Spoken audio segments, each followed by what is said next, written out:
Baik, Assalamualaikum warahmatullahi wabarakatuh. Salam pagi dan salam sehat untuk kita semua. Pada kesempatan kali ini kita akan diskusi tentang topik masih di mata kuliah atau mata ajar patofisiologi. Baik, saya coba share screen.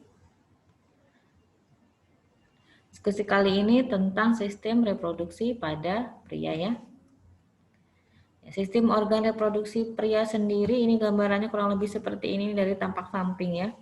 Ini adalah penis, kemudian di sini adalah ada skrotum ya, melapisi isinya di dalam skrotum ada testis, kemudian ada epididymis, ada vas deferens, uretra atau saluran kemih, kemudian di sini ada anus, di sini ada kelenjar prostat, ini adalah rektum di atasnya anus, kemudian ductus ejaculatoris di sini, vesica seminalis ini, kemudian ini adalah ureter, ini adalah kantong kemih atau kantong urin ya.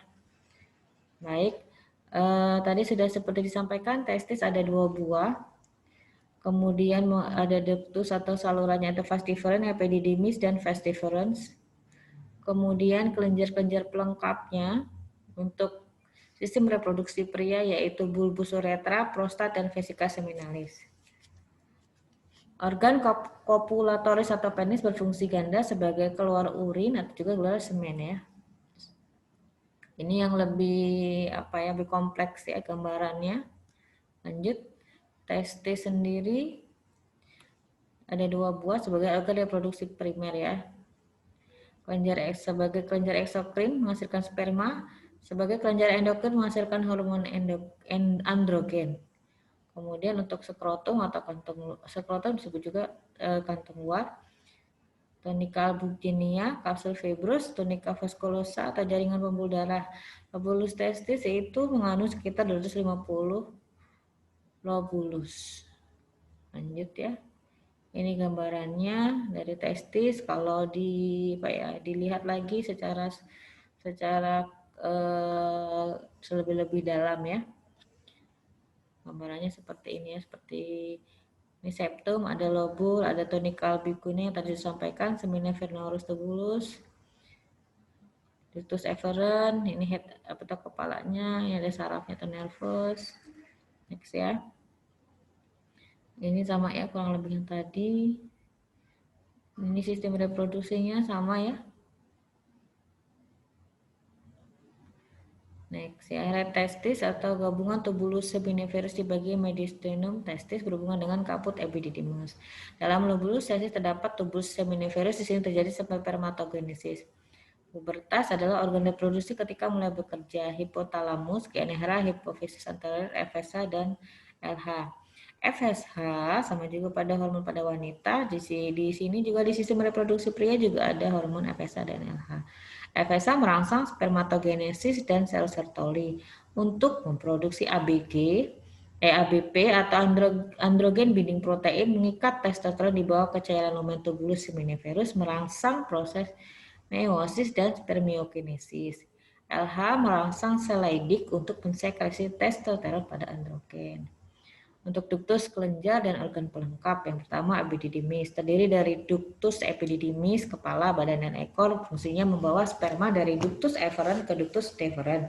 Suspensi spermanya kental, kemudian sebagai juga tempat pematangan sperma itu terjadi di epididymis. Selanjutnya ductus deferens terdiri dari otot-otot licin untuk mempermudah membawa sperma dari ekor epididymis ke uretra. Bulbus uretra yaitu kelenjar Cowpery terletak pada bagian dorsal dan lateral uretra serta bagian distal kelenjar prostat. Sekresi cairannya jernih. Kalau yang tadi di epididymis pada cairan spermanya kental ya. 0,1 sampai 0,2 ml mengandung mukoprotein untuk mengupasi distal dari uretra. Ini gambarannya. Selanjutnya untuk ductus kelenjar dan organ pelengkap. Selanjutnya adalah kelenjar prostat terdiri dari 30 sampai 50 tubuler mensekresi cairan ke dalam uretra dan ductus ejaculatoris, mengkontribusi sekitar 30% semen atau cairan mani yang diproduksi pria, yang semen berisi asam sitrat, enzim-enzim, asam fosfat, ion sodium, zinc, kalsium, dan potasium. Berfungsinya pada masa pubertas kurang lebih 10 sampai 14 tahun. Tetapi sampai 50 tahun juga masih bisa, tetapi ukuran nervusnya sudah mulai menurun ya. Vesika seminalis mengeluarkan cairan ke dalam ductus ejaculatoris. Kontribusinya 4 plus minus seharusnya ini 60% cairan yang dikeluarkan selama ejakulasi. Isinya adalah fruktosa, potasium, asam sitrat, prostaglandin. Juga bercampur dengan sperma dalam ductus ejaculatorius. Fruktosa sebagai sumber energi utama sperma setelah di luar tubuh. Prostaglandin dapat menyebabkan mukosa septik lebih reseptif terhadap sperma ya. Organ copulatoris penis atau organ elektir. Penis terdiri dari corpus cavernosum yang agak besar, dilapisi oleh lapisan fibrosa tebal, disebut juga tunika albuginea, sebagai saluran kemih, saluran keluar semen, organ copulatoris.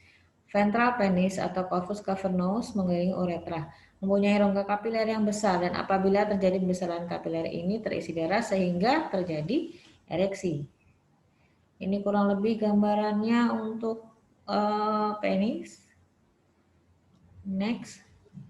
Untuk sistem hormon reproduksi pada pria yaitu hormon adalah merupakan substansi kimia yang disekresi oleh sistem endokrin atau kelenjar endokrin. Mengatur proses tubuh, hormon dibawa ke organ tergap spesifik dan ke jaringan oleh aliran darah. Untuk susunan kimianya hormon yaitu peptida, FSH dan LH, steroid, testosteron, estrogen, dan progesteron. Untuk hipotalamus. Hipotalamus merupakan bagian integral otak yang berhubungan dengan kelenjar hipofise. Ada anterior dan posterior ya, menghasilkan macam-macam hormon.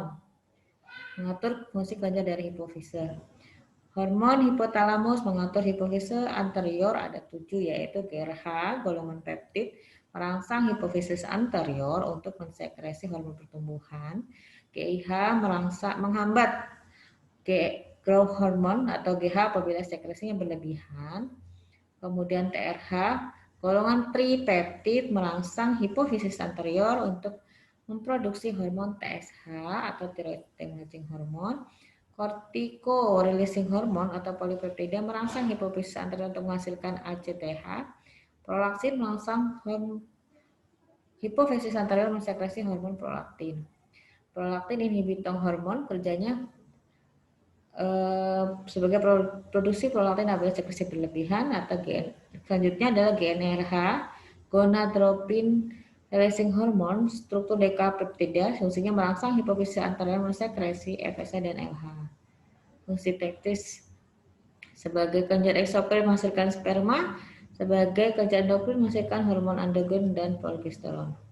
Apabila pria sudah mengalami pubertas, maka hormon reproduksinya sudah mulai dihasilkan.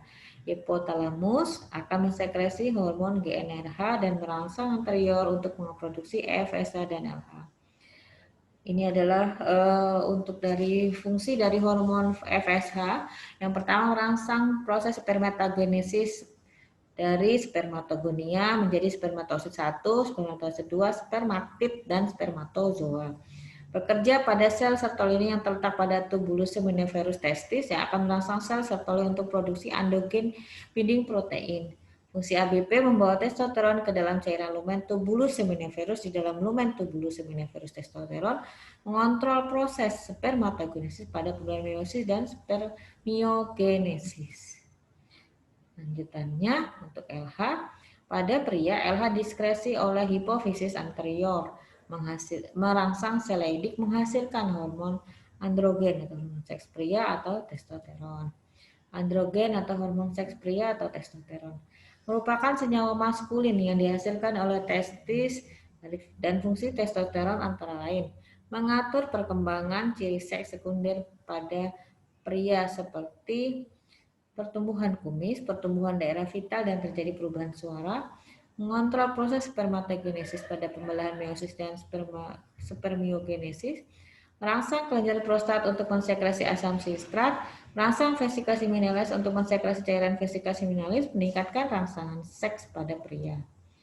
Androgen dapat ditemukan di testis. Sintesis androgen atau testosteron di testis dihasilkan oleh sel Leydig. LH merangsang sel Leydig menghasilkan testosteron. Androgen kemudian diikat oleh ABP. Androgen binding protein dan dibawa ke reseptor androgen sel-sel femina yang ada di tubulus seminiferus. Dalam tubulus Berfungsi untuk mengontrol spermatogenesis pada pembelahan meiosis dan spermiogenesis. Lanjutannya, androgen dapat ditemukan di bagian korteks adrenal menghasilkan androgen yaitu kortisol. Hormon-hormon yang berperan pada spermatogenesis GnRH, FSH, LH, testosteron, dan growth hormone. Demikian yang dapat saya sampaikan. Terima kasih atas perhatiannya. Semoga bermanfaat. Wabillahi taufiq wal hidayah. Wassalamualaikum warahmatullahi wabarakatuh.